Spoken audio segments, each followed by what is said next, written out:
Nancy Marcoux, coach en management international. Aujourd'hui, nous allons encore parler des relations toxiques. Qu'en est-il des relations? Pour vous aider aujourd'hui, je vous parle de 7 clés pour vous aider à vous sortir de ces impasses. Donc, je vais aborder la première clé.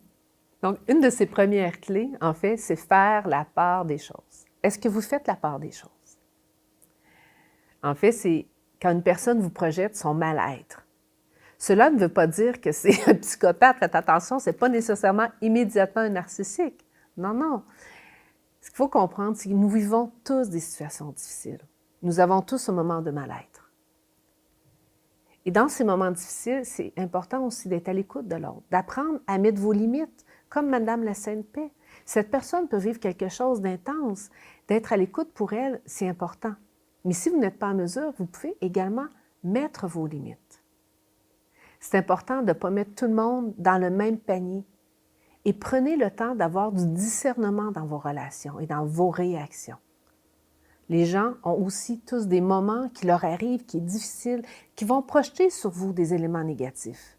Et posez-vous la question, à quel moment vous projetez vos mal-être sur l'autre? Ça vous arrive aussi. Donc, ce n'est pas parce qu'on le fait qu'on est automatiquement une personne toxique, négative. Il y a des moments où on a besoin d'être écouté dans ce qu'on vit. Et si pour vous, ce moment, c'est trop difficile et c'est à vous de prendre la responsabilité de dire à l'autre votre limite de façon respectueuse avec sagesse. Donc, faites la part des choses, c'est la première clé que je vous donne aujourd'hui.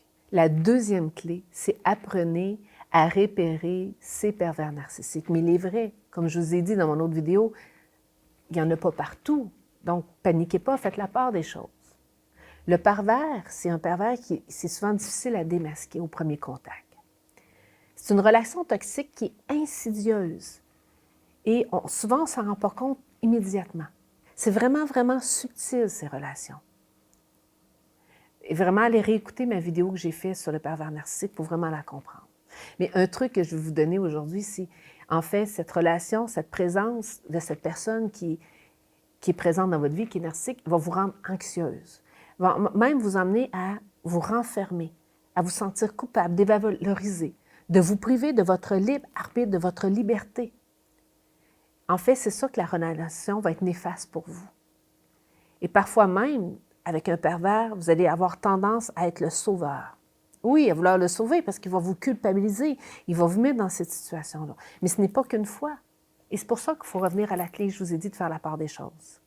Le pervers narcissique va s'introduire dans votre vie de façon subtile et de plus en plus, il va vraiment vous embarquer dans son monde. Et là, vous allez vous sentir coupable, enfermé, mis à part.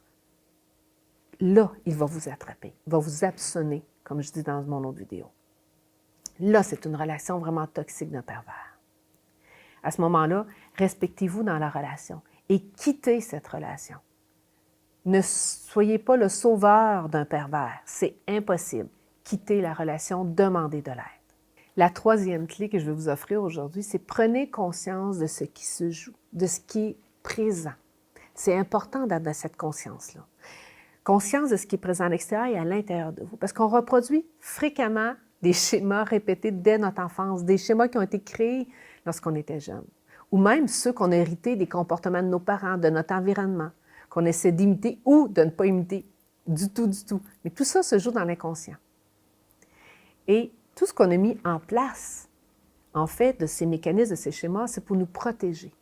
Donc, il est nécessaire de venir à une investigation à l'intérieur de nous pour prendre conscience de tout ce qui se joue à l'intérieur de nous et d'en faire le tri.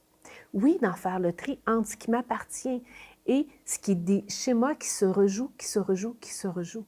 Pour ça, allez voir, en fait, quand vous vivez une situation et que vous voyez que le schéma se répète, à quoi se joue cette situation? À quoi fait référence cette situation depuis mon enfance?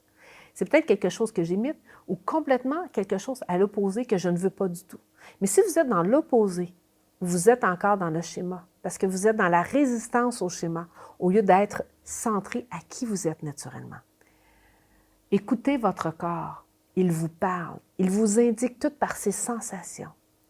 Utilisez le focus expérientiel. En fait, c'est un outil que j'ai développé dans Leadership Inspirant qui vous permet d'observer la situation d'arrêter de penser pour mieux ressentir.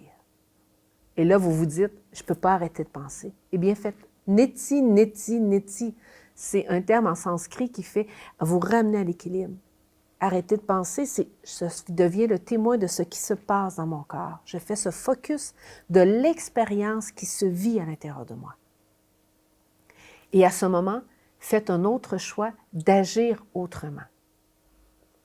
Donc, dans cette clé, c'est le focus expérientiel, de s'observer à l'intérieur de nous, d'écouter notre corps et à ce moment-là, d'être un témoin observateur pour choisir d'agir autrement.